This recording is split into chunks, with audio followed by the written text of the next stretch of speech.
Hey everyone, it's Christian Butzek here in Vancouver. Today's video blog, I want to share with you one of my favorite books, and the book is called The Science of Getting Rich. Now, don't let this title mislead you. It's actually not so much about a science, and it's just more about a way of thinking and a way of living. And the time period this book was written, in the early 1900s, there was a lot of talk about the science of this, the science of that. It was about 40 years after Charles Darwin, Origin of Species. And so that's why I think at that time it would have been a catchy title. But actually, it's a really impressive book. And it's one of my 4 favorite books on how we should think and how we can live.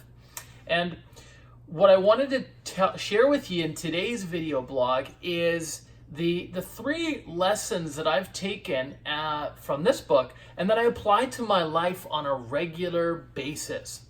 And the first one that I got from this that was really, really powerful, and I apply it in my business. But he says, give more, and the author, by the way, is Wattles. And what he says in here is, says, give more in use value than you receive in cash value. And what a powerful concept. Now, think about that in your business. I'll give you an example of my business. I'm a real estate agent. And so, sure, I can swoop in and write up a contract for my client, get the deal done, and that's it.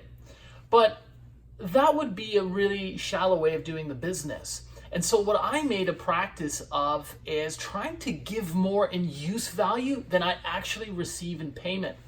So what I would do is, I would offer anyone a consultation to come meet with me to sit, and if they had 101 questions, I would spend 3.5 hours with a buyer right there at the kitchen table of their home or in our office, just going over the process.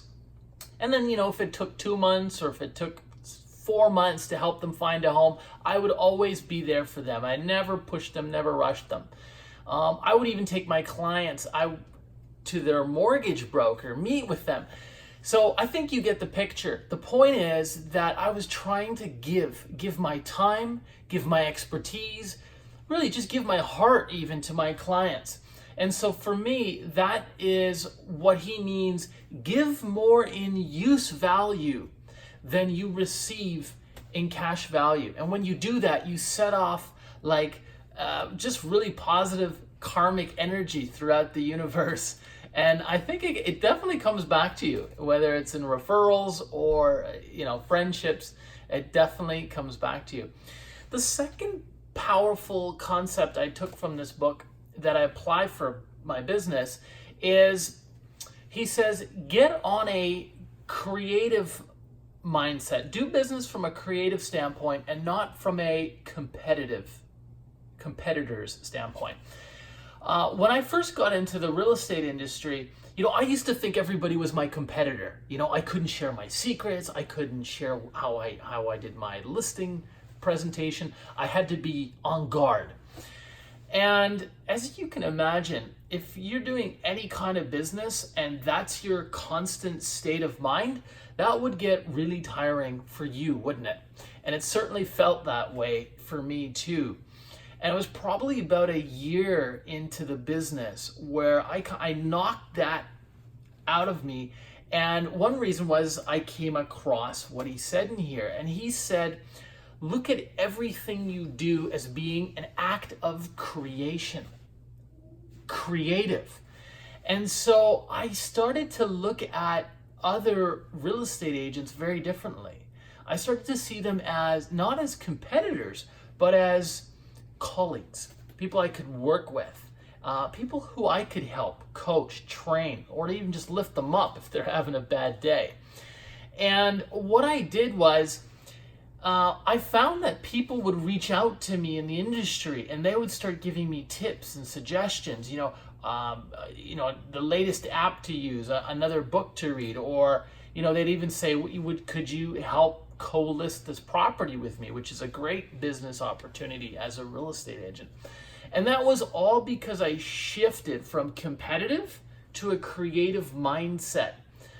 Very, very helpful. And remember too, that if you are in a creative mindset, I think one of the biggest differences is I no longer started to think about the competition.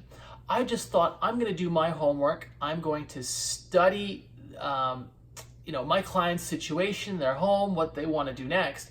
And I'm just going to go and give the best of myself. And I'm going to be there with my client, right? Very present. And I'm not going to worry whether or not I get the business, right? Because at the end of the day, it's almost like a guy-girl relationship.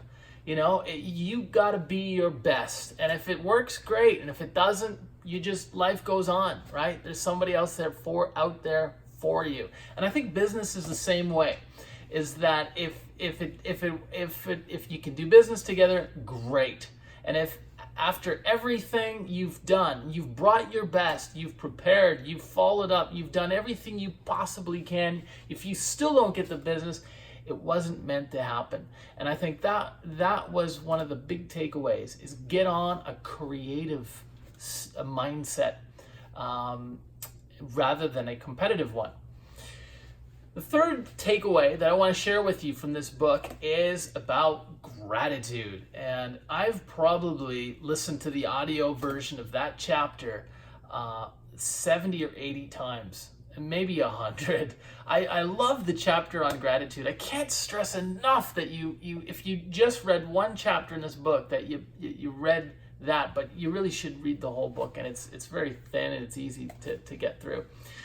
What I loved about that chapter is being grateful for the things that you don't yet have.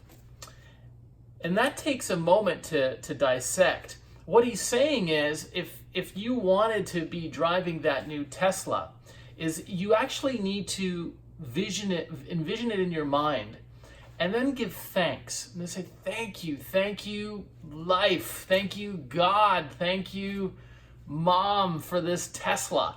And just go around, live your day with that vision in your mind, and be thankful for that, even if you don't have it yet, but be thankful for it as if you had it.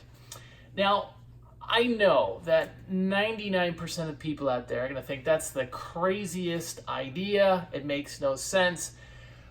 My friends, if we study successful people, they do this. And I'll give you some examples. Oprah Winfrey.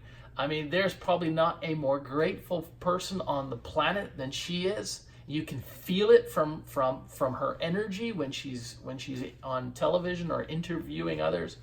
Other examples are Warren Buffett, Howard Schultz, the spearhead behind Starbucks. These are people who are very incredibly grateful.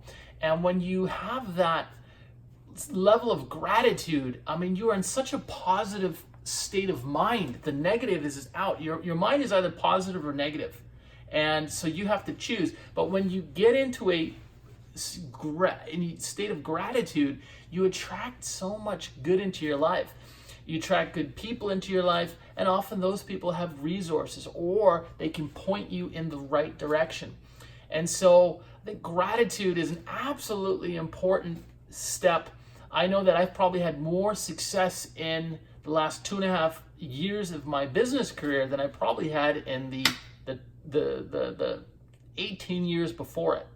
And simply because I started to be more grateful for what I had, and more grateful for what I know is coming.